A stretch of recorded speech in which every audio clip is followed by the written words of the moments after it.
en Afrique, on allait s'entretuer, je ne sais comment c'est là, parce que Dieu s'est choisi un peu. Mais dans sa bonté, il a aveuglé Israël pour un temps, qu'on appelle le temps des nations. Il a aveuglé Israël pour un temps. Tu peux beau faire, tu peux évangéliser un juif. Bon, il y a les juifs messianiques.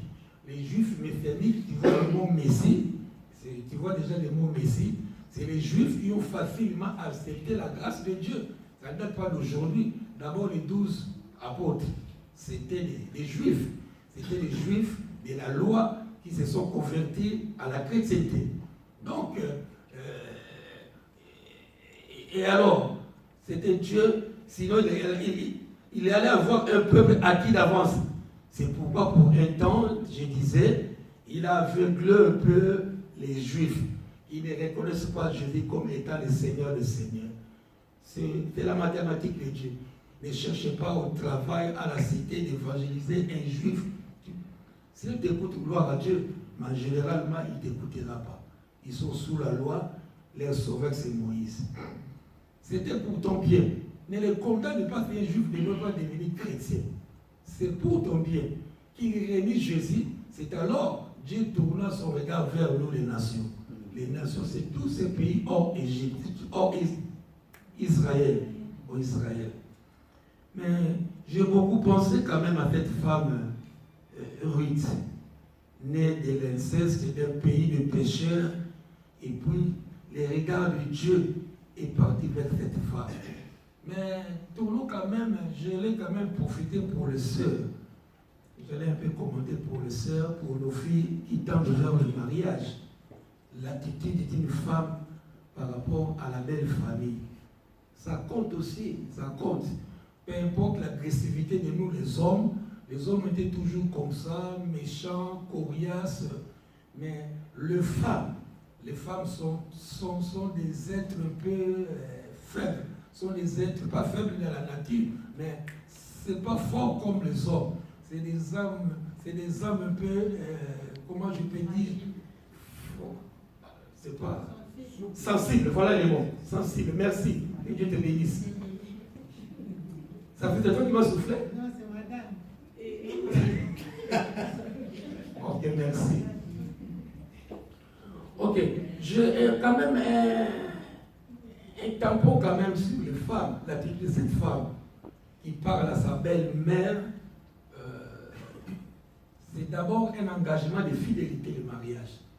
Sachant que là où Dieu bénit, on peut épuiser divers enseignements. Naomi avait des enfants qui sont morts. Et puis, la belle-fille, Bokilo, elle est restée. Déjà, j'ai même épinglé la dernière fois, j'ai enseigné sur le veuvage. On voit 3 femmes veuves. On a voulu quand même donner un coup sur le veuvage, qui sont les véritables veuves. Mais dire à cette femme quand même qui s'est attachée à sa belle-mère, c'est question de fidélité. De fidélité. Nous prêtons serment devant le prêtre, devant le pasteur, que rien ne nous sépare si ce n'est que la mort. Donc, si ce n'est que par la belle famille pouvait se désengager. Donc, Naomi avait droit, elle avait droit de désengager les 2 belles filles, leur dire que vous êtes libres. Je vous ordonne de retourner à vos familles, d'aller vous marier. Une a accepté, c'était des églises, l'autre n'a pas accepté. Et pour tirer un peu, je disais, vous qui êtes mariés ou vous qui projetez au mariage, de rester fidèle. La fidélité a un prix quand même. La fidélité. Donc pour être béni, il y a plus de critères. Donc bien que son mari était mort, elle est restée fidèle à sa belle-mère. Je pensais, est-ce qu'Orpa était veuve? Oui, pour qu'elle accepte, on nous a enseigné Orpa de tourner le dos. Son nom signifie tourner le dos. Il a tourné le dos à sa belle-mère. C'est immature, chrétien immature. Je disais, si je peux en tant qu'enseignant, en tant que commentateur, je pouvais directement dire qu'assurément, Orpa papa avait un petit copain. Ah, ça c'est sûr. Il avait un petit copain dans les quartiers, chaque soir il partait. Donc c'est pour elle, c'était une occasion. Oh, j'attendais ça. J'attendais ça. Donc quand sa belle-mère l'a dit, oh, tu pouvais le dire 2 ans avant. J'attendais ce moment. Et assurément pour Ruth, elle est restée fidèle. Assurément les gens de la rue, oh, toi aussi, Yuma, vous allez même son banda français c'est quoi? Sa rivale, Europa lui disait, mais tu vas passer ton temps, moi j'ai déjà trouvé. Mais c'est pour dire quand même que la fidélité a un prix. Donc pour dire aux mamans qui êtes là et à nos jeunes filles, vous qui projetez, nous sommes à l'église, restez fidèles. Amen. Je n'ai pas entendu amen. Amen. Restez fidèles. Bien que souvent, laissez-moi prêcher, chaque fois quand on dit une femme prise en flagrant délit, je n'encourage pas les papas d'aller à gauche et à droite, mais vous voyez, dans chaque fois que la Bible parle d'infidélité, il tourne toujours vers les femmes. Je ne dis pas que les hommes soient infidèles, non. Souvent, c'est les femmes. Donc, la leçon est tirée vers les femmes. Une femme, déjà nous le disons, une femme vertueuse bâtit sa maison, une femme sage bâtit sa maison. Voilà, donc, non seulement elle était fidèle, elle était courageuse,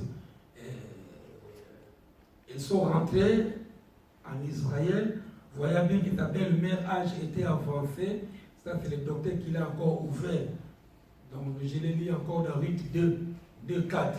Ce n'est pas Naomi qui a dit à la dame, allez chercher, qu'est-ce que tu attends, pourquoi tu me regardes, nous allons manger les étoiles. C'est la dame avec son activité, il était capable. Il a dit à sa belle-mère, à ce moment, j'étais avancé. Donc, souvent, si, elle pouvait, elle avait l'âge de sa mère. Donc, elle a dit déjà vieille. Donc, elle a dit, maman, tu n'es plus capable d'aller à Pôle emploi, tu n'es plus capable d'aller chercher du travail, laisse-moi aller chercher du travail. C'est pour nous encourager aussi. On peut avoir la promesse de Dieu. On peut avoir la promesse de Dieu. Mais cela ne te rendra pas, il dit, attends, mais fermé. Il faut toujours aller chercher. Donc, malgré, on ne connaît pas les mathématiques de Dieu. Je travaille à la défense. Quel monde, je dis, s'il arrivait, surtout que je suis intérimaire, s'il arrivait que, j'ai fait la mission aujourd'hui aussi, et je me dis, et je le fais, je l'ai déjà dit, quand je n'ai pas de mission, je m'habille, je pars, je me mets dans la foule des gens, je dis, Seigneur, tout ce monde va au travail, sauf moi, je refuse. Et surtout à la défense, je suis au 20e fois, vers 9h, 10h. Quel monde des gens qui vont travailler. Donc c'est pour activer un peu. Donc on peut avoir la promesse de Dieu. Il n'attendra pas à la maison. Sois actif. Sois actif. Peut-être même sur la route. Sur la route, tu rencontreras ta bénédiction. Tu peux me dire amen. Amen. Ok. Ce soir, pour dire que Dieu n'est pas impartial. Il n'a pas choisi une partie où il n'est pas Dieu de favoritisme, mais il a seulement choisi le peuple d'Israël. Non. Il sait avec Jésus-Christ le Seigneur, Dieu est devenu comme le Dieu de tout le monde. Ça n'attend que toi. Ça n'attend que toi. Dis à ton frère, ça n'attend que toi.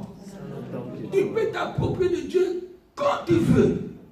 Donc, on a vu Moabite, on a vu cette femme qui n'était pas dans la ligne d'être bénie, mais Dieu a créé une connexion. Juste en allant travailler. Et Dieu a fait qu'elle a conduit ses pas dans les champs de Boaz. Dieu connaît tes lendemains. Dieu connaît nos lendemains. Il est Dieu. Il est Dieu. Et ce soir, c'est Dieu qui m'a donné ça. Donc, je n'allais même pas prêcher. Et puis, un verset qu'on a déjà partagé, je ne sais pas si quelqu'un va bénéficier de ce verset. Toute la nuit, le verset est venu dans ma tête. On en a déjà parlé, prêché. Peut-être, comme nous ne lisons pas la Bible tous les jours en entier, Il y a des versets parfois, on a dit et puis c'est passé. Nous allons encore renouveler notre amour avec la parole de Dieu. Nous ouvrons le Bible, le livre de 1 Chronique 4. 1 Chronique 4. Juste des versets qui te feront du bien. Deux versets ce soir. 1 Chronique 4, 9 et 10. Deux petits versets qui peuvent te bouleverser ce soir, qui peuvent me bouleverser. Pour dire que, surtout, j'ai vu dans des discussions bibliques, dans des petites sections, certains croient s'approprier Dieu. Non, c'est le pasteur d'Allemagne qui l'a prêché encore dimanche, il y a 2 semaines. Il est le Dieu de tout le monde. Mais dans nos façons de faire, parfois, nous voulons s'approprier. Comme c'est moi qui... Dieu ne dépendait que de moi, de ma décision. Erreur. Il est Dieu de tout le monde. Amen. Le Seigneur dira encore, j'ai d'autres brebis qui ne sont pas de ces pâtirages. Je me pose la question de quel pâtirage j'ai parlé. Bon, on n'est pas là aujourd'hui. Aujourd'hui, on allait parler de quelqu'un. Je prie que ce soit toi ou moi, que tu sois le Seigneur béni. Amen. Amen. 1 Chronique 4, 9 à 10. Mettons-nous debout, s'il vous plaît, pour honorer cette parole. Comme ça, cette prophétie, comme tu donnes de la valeur à la parole de Dieu, comme tu donnes de la valeur à Dieu, je prie que cette prophétie devienne ta prophétie. Et là, je te le prie, ce garçon. Maintenant, c'est toi. Tu peux mettre ton nom à la place de jamais. C'est le plus jamais. Moi, je dirais c'est Mvondo. Tu peux dire Maggie. Tu peux dire Bijou. Tu peux dire Stevens. C'est ton nom.